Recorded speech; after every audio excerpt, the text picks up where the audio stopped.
What is up, guys? Welcome to my review for Arrow Season 7, Episode 19, titled Spartan. This episode is basically the culmination of 7 years of John Diggle as a character being compared to the DC character John Stewart, aka the Green Lantern. It was referenced a little bit in Elseworlds when the Earth 90 version of Barry Allen mentioned that his version of John Diggle was probably named somebody else, but we know his name is John, and looks like John Diggle as well, and he has a ring. The fact that he's friends with a superhero, has a ring, his name John, and he looks like John Diggle means that he's probably John Stewart, aka the Green Lantern, and this episode is a culmination of all that and that hint, and it's pretty clear after this episode that John Diggle is basically the Earth 1 version of a Green Lantern list John Stewart. It turns out his father is not the character we see in this episode. Based off the trailer and everything we knew about the episode, I thought this was going to be his father. Turns out it's his stepfather, and his father is dead. Honestly, it's pretty insane how it took us this long to learn about John Diggle's parentage. I mean, we knew his brother, and it's pretty insane how they didn't talk about his stepfather or his mother or his father at all in those conversations, or how Andy never mentioned it. It's pretty insane, but it's probably because they wanted to wait until they were allowed to do the Green Lantern references, or at least hint at Green Lantern and John Stewart in the show, and it seems like now they're allowed to based off Elseworlds and this episode. So if you don't understand the reference, the character that's introduced in this episode is a Marine Corps member by the name of Roy Stewart, who in the comics, Roy Stewart is actually the grandfather of John Stewart, who it seems like they changed it here to be John Diggle's stepfather, which means that John Diggle, a character who's been wildly compared to John Stewart ever since he appeared in the first episode of the show, or at least once we knew more about him, he has a military background, and now he's even a superhero. His name is John, and he's obviously black. The similarities are there. It doesn't mean they're the same character, but the similarities are definitely there, which is why a lot of people theorized that he is basically John Stewart. And after this episode, after they introduced his father, Roy Stewart, and they also reconciled in the end, again, he's not going to change his name to John Stewart, because that would be a little bit jarring. We've been calling him Diggle more than John the entirety of this show, which I mentioned in my trailer breakdown as well, so that would be a little bit weird and jarring, and it's clear from the flash forwards that his sons are also named Diggle, not Stewart, but at least we know that he is essentially now the John Stewart of this universe, and even if he keeps the name John Diggle, which I think he should, I would be very, very happy to see him get a power ring, and I'm definitely way more interested in this character, and I like this character a lot more after this episode. I have said before that after Season 5, I thought John Diggle should have been killed off. I think Season 5 might have been his best season, but he should have gone out on a high note. Season 6 ruined him as a character. Season 7, he hasn't really gotten much to do, and although I like him in Season 7, he was not a character that I needed to be there. But after this episode, now that he is essentially the John Stewart of this universe, a character who is arguably more important as a superhero than the Green Arrow himself, or at least like in some versions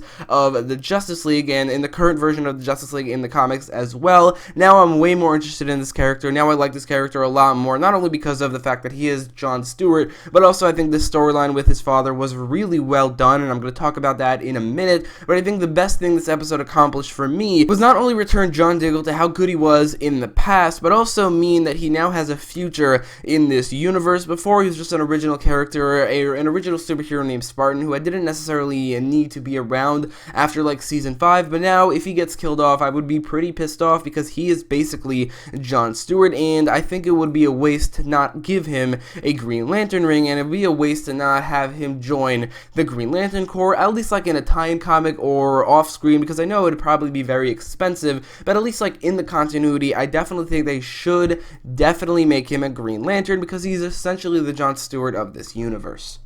But getting past the Green Lantern references and John Diggle being treated as a character in this episode, the actual storyline between John Diggle and Roy Stewart, his stepfather, was very, very good. It was one of the best storylines of the season, one of the best John Diggle storylines of the show. I think they did a great job at just showing us the conflict between these two characters, and in the end of the episode, resolving that conflict. I think this episode did an incredible job at showing to John Diggle how his stepfather is actually a good father to him, and I thought the reconciliation at the end of the episode was pretty emotional and very well done, and I really liked that moment. I like this character as well, Roy Stewart, obviously because of what he entails, about the fact that John Diggle is basically Jon Stewart, but also because I thought he was a very good character, and I thought that his connection to John Diggle it served to have a pretty emotional and very well written and very well acted storyline as well. And I thought that, again, past the Green Lantern references, which were awesome, past the fact that John Diggle is now essentially Jon Stewart, which is awesome, I thought this storyline was on its own,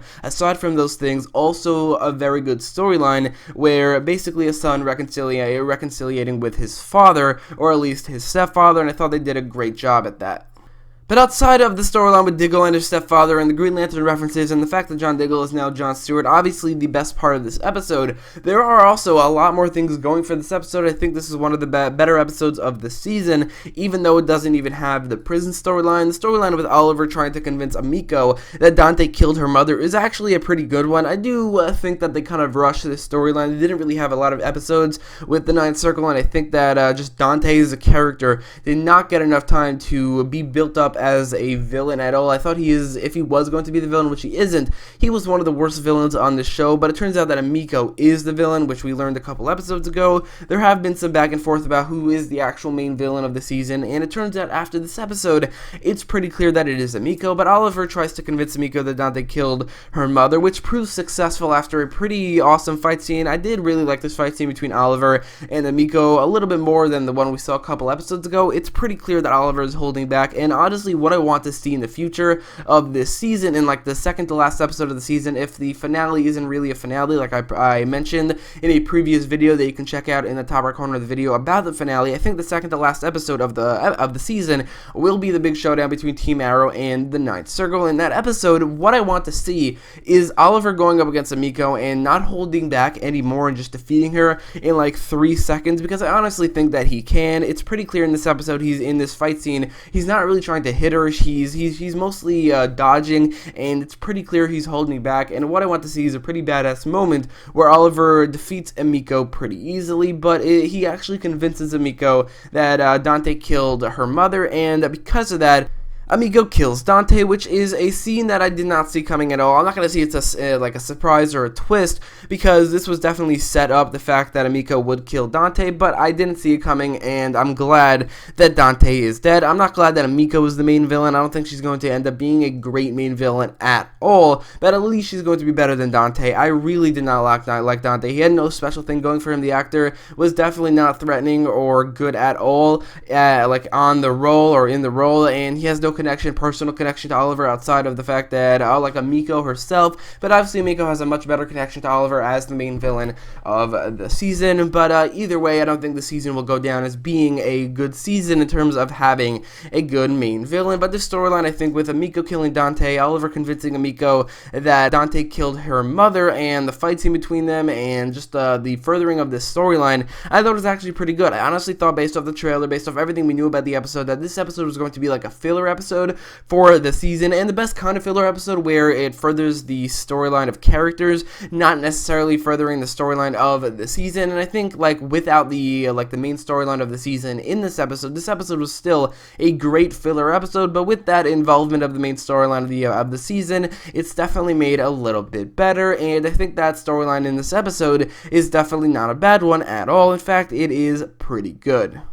One problem I do have with this episode is kind of a problem with the season in general. Ever since Oliver got out of prison in episode 7, episode 8, and further, it seems like he's much worse a fighter. The first 7 episodes of the season, he probably was like the best fighter he's ever been, if not like one of the best he's ever been. It seems like he has a different fighting level of experience in every season. Like in season 4, he didn't really know how to fight. In season 5, he was an incredibly badass fighter. In season 6, he was pretty awesome as well in the fighting department. In season 7, he like kind of peaked maybe in the fighting abilities thing, but after that, in this season, he doesn't really fight that well anymore. I mean, even in this episode, like specifically in this episode, right at the beginning, when they're facing off against these Ninth Circle goons, like these throwaway cannon fodder characters, like Stormtroopers or Shatari, or like the Nazi soldiers in Crisis on Earth X, these characters who should really just be fighting just the main heroes, like this, I mean the side heroes of the team, while the main heroes can just just could fight the main villains, like in Crisis on Earth X, and these characters should not be this hard to take out. I mean, yes, this fight scene does prove that these guys are maybe a little bit more threatening than we would give them credit, and they're a lot more competent than most cannon fodder characters, but at the same time, it's just one 9-circle goon versus, or two 9-circle goons versus the Green Arrow and Spartan, and the Green Arrow is struggling with this one grunt, and although he does beat him in the end, it seems like he's struggling quite a lot with this one guy, with this one cannon fodder character, and that's very frustrating for the character. And even later he has a fight with Emiko, which I did say it's pretty clear that he is holding back, but I mean, it's possible that he's not. Maybe they wanted to convey that he is equal fighter to Emiko. I don't know, honestly, but I do think it's a little frustrating. In fact, it's very frustrating to watch Oliver not be as good or badass a fighter as he has been in the past, and he probably will be in the future. There was also the Felicity storyline, as well as the flash forwards, which I really kind of feel I have the same sentiment towards these storylines in this episode specifically, which is that they take up screen time that does not need to be taken up. I mean, there's one storyline in the season, the main storyline of the season, that desperately needs more screen time. This is a storyline that started way too late in the season, like an episode, I think it was like 14 or 15 into the season. Not enough episodes to set up these characters as villains, not enough episodes to set up this storyline. I mean, it is, but they didn't really try to do that, it doesn't seem. But I do think that this storyline, these characters desperately need more screen time, and that screen time that Felicity's storyline in this episode and the flash forward storyline in this episode took up for not really any reason. I do think, I mean, they're important. At least the Felicity one is setting up her departure from the show, as well as the flash forwards. I don't really see the flash forwards as necessary at all, so that's a storyline that I think that takes up screen time for absolutely no reason, but you know, it's a part of the show now, so I understand it. But at this part of the season, I do think that the main storyline of the season, to do with the 9th Circle and Oliver Queen and Emiko Queen, they desperately need more screen time, and that screen time that these two storylines are taking up. My basic review of these storylines is that, I mean, the Felicity one, didn't really like. Obviously, I'm not going to like it. I don't think it bothered me all too much. Again, it's not like that many scenes. It took up screen time, but not as much as the flash forwards, and it was a part of the main storyline for the most part as well, so I don't mind it. But it's basically these episodes. Felicity storyline is there. I don't mind it. I don't hate it. I do, it's just there for me. The flash forwards I do dislike for the most part, but this episode I think flash forwards are not bad. I do think that the JJ thing was a little weird. I just don't know how it fits into the continuity. I guess there was a timeline change. I mean, I get there's a timeline change, but the fact that Connor Hawk and JJ in these two separate timelines, John Jr. and Connor Hawk, look exactly the same, even though they have no familial relation whatsoever, except for Connor Hawk's adopted father is also John Jr.'s father. It makes no sense to me. I don't understand why they did this, but I did generally like this storyline. I did like the romance blooming between Connor and Mia. I do kind of like that, and I do want to see where that's going, but at the same time, I don't really care about that or the flash forwards or anything that's going on in the future whatsoever. So again, these two storylines took up screen time that I do think the main storyline of the episode desperately needed and should have went to that.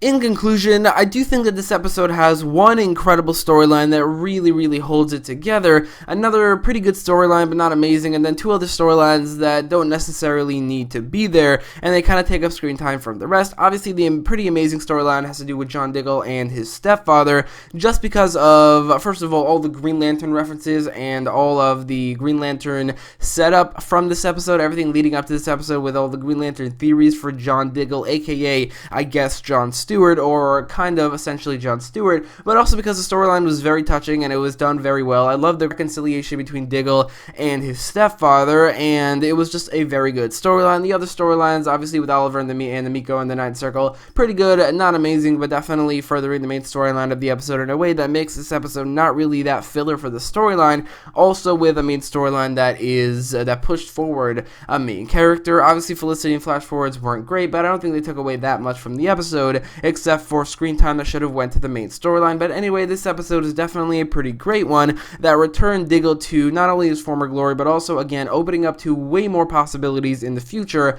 of this character and the Arrowverse. So I will give this episode a 9.4 out of 10. But what do you think about the episode? Do you like the fact that John Diggle is essentially Jon Stewart, and do you think he should become the Green Lantern in the future? What do you think of the Nine Circle storyline? Obviously, what do you think of the main storyline as well with Diggle and his stepfather? And just what do you think about the episode as a whole? Let me know in the comments as well as in the poll in the top right corner of the video, where you can vote on whether or not you loved the episode, you thought it was great, you just thought it was okay, you thought it was bad, or you hated it. You can vote in the top right corner of the video, as well as let me know in the comments. And if you like this video, make sure to leave a like, share, and subscribe, and check out my trailer breakdown for the next episode, which should come out in like 2 or 3 days. I'm not 100% sure, but anyway, as always, thanks for watching.